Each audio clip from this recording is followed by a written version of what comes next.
We provide you the platform to turn your dreams into reality. Give wings to your aspirations with KR Mangalam University. Congress के बड़े नेता उदित राज ने न्यायपालिका पर एक गंभीर आरोप लगाते हुए कहा कि देश की न्याय व्यवस्था में गहरा भ्रष्टाचार फैला हुआ है।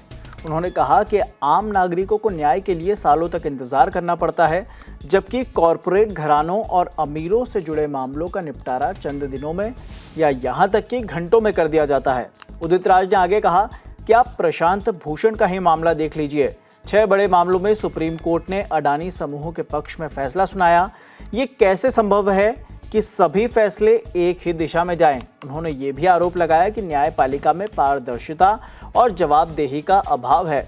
उदित राज ने सभी राजनीतिक दलों से अपील की कि वे एकजुट होकर भ्रष्ट न्यायाधीशों के खिलाफ कार्रवाई करें और न्यायिक प्रणाली में सुधार के लिए ठोस कदम उठाएं।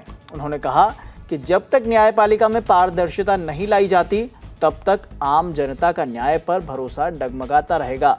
उनकी इस टिप्पणी से एक बार फिर देश में न्यायपालिका की निष्पक्षता को लेकर एक बहस छिड़ गई है। पूरा बयान सुनिए।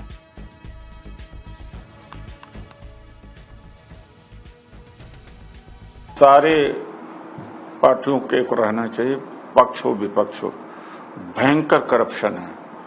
और प्रशांत भूषण को ही देखें तो 6 जो बड़े बड़े केसेस थे, सुप्रीम कोर्ट ने अंबानी के पक्ष में, अडानी के पक्ष में फैसला दिए थे।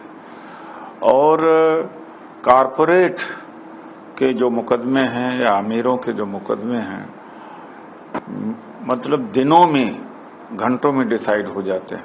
आम जनता का जो मुकदमे होते हैं वो एक पीढ़ी गुजर जाती है, दूसरी पीढ़ी गुजर जाती है, तीसरी पीढ़ी के आते आते जजमेंट उनको मिलता है या न्याय उनको मिलता है।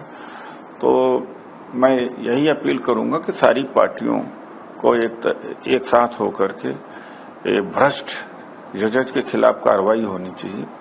और भी तमाम भ्रष्ट जज हैं। यशवंत वर्मा का तो बिल्कुल साबित हो गया है, वो तो जजमेंट से भी पता लगता है। यहाँ ऐसे जजेज हैं 300, 400 जजमेंट को रिजर्व कर रखा है।